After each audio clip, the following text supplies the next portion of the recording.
গত চূড়ান্ত অনুমোদনের প্রস্তাব ছিল, বিস্তারিত আলাপ আলোচনার পরে এটিও গৃহীত হয়েছে।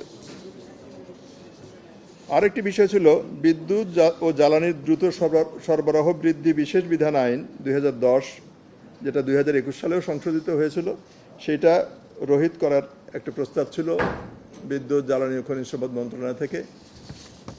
অনেক আলাপ আলোচনার পরে সেটিও গৃহীত হয়েছে। আরেকটি বিষয় ছিল যে প্রতি বছর 18ই ডিসেম্বর তারিখে আন্তর্জাতিক অভিবাসী দিবস পালন করা হয় আন্তর্জাতিকভাবে, আর আমাদের জাতীয় প্রবাসী দিবস উদযাপিত হয় 30শে ডিসেম্বর তারিখে।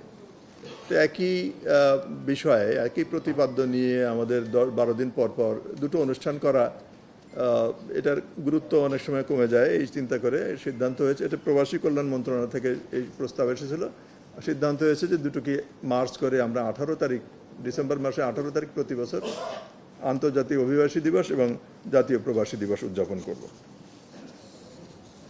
এই ছিল আজকের আমাদের আলোচ্য বিষয়গুলি। এইটা এত বিস্তারিত বলা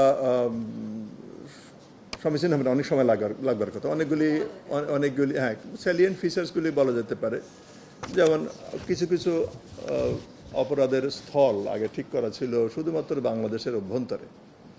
এখন বাংলাদেশের বাইরেও যদি আন্তর্জাতিক অপরাধ ট্রাইব্যুনালের পারভিউভুক্ত, জুরিসডিকশনভুক্ত কোনো অপরাধ সংঘটিত হয়ে থাকে, সেগুলিও এই নতুন সংশোধনের মাধ্যমে ইনকর্পোরেট করা যাবে, কগনিজেন্সে নেওয়া যাবে।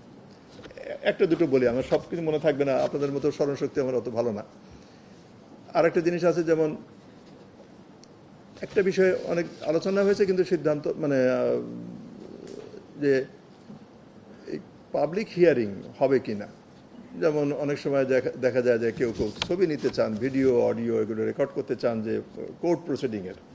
তো সেটা একটা অভিনবত্ব, বা আমরা একটা মডার্ন হয়েছি, প্রোগ্রেসিভ হয়েছি, এটা আলাপ আলোচনা হয়েছে যে আমরা কোর্টের ডিসক্রিপশনে ছেড়ে দিতে পারি।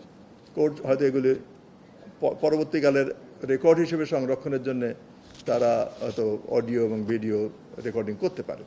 এই আইনের প্রভিশনটা রাখা হয়েছে। এছাড়া আরও আছে যে ইন্টারলোকিউটরি অ্যাপিল। যেন একটা মামলার প্রসিডিং চলছে, প্রসিডিং চলা অবস্থায় কোনো একটা পয়েন্টে অথবা একটা ছোট্ট অর্ডারের বিপক্ষে সংক্ষুব্ধ পক্ষ অ্যাপিল করতে চাইতে পারেন যে এই অর্ডারটা বা এই অংশটুকু আমি মানি না। তো ওই ইন্টারলোকিউটরি অ্যাপিল তারা করতে পারবেন, এই প্রভিশন যুক্ত হয়েছে, এবং সেটা একটা নির্দিষ্ট সময় দেওয়া হয়েছে যে 30 দিনের মধ্যে সেটা নিষ্পত্তি করতে হবে। আইনের এই ধরনের কিছু বিধান সংযুক্ত হয়েছে। আমার সামনে যদি এটা থাকতো বা আর একটু বেশি সময় ধরে আমি এখানে কথা বলতে পারতাম, তাহলে হয়তো এই বিষয়টা পলিটিক্যাল কনোটেশন আছে। তো আমার মনে হয় জনাব প্রফেসর আসিফ নজরুল আজকে হয়তো আপনাদের সাথে এই বিষয়ে আরও বিস্তারিতভাবে কথা বলতে পারবেন। আলোচনা, হ্যাঁ, এটা টেবিলে ছিল, ওই বিষয়টা টেবিলে ছিল, কিন্তু সেই বিষয়ে কি আলোচনা হয়েছে আমার মনে হয় আপনার আরও বিস্তারিত না শুনলে তৃপ্ত হবেন না। এটা প্রফেসর আসিফ নজরুল মাননীয় উপদেষ্টা, উনি যখন আপনাদের সাথে বসবেন তখন আরও সুন্দরভাবে উনি বুঝাতে পারবেন, আপনারা আরও ভালোভাবে বুঝতে। বাজার মূল্য নিয়ে আজকে পার্টিকুলারলি খুব আলোচনা হয়নি, তবে শ্রম পরিস্থিতি নিয়ে আলোচনা হয়েছে। শ্রম পরিস্থিতিতে আসলে সকলেই উদ্বিগ্ন।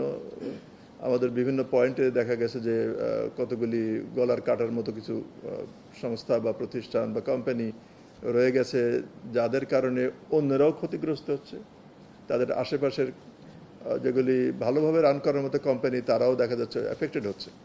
এই সবগুলি নিয়ে কথা হয়েছে।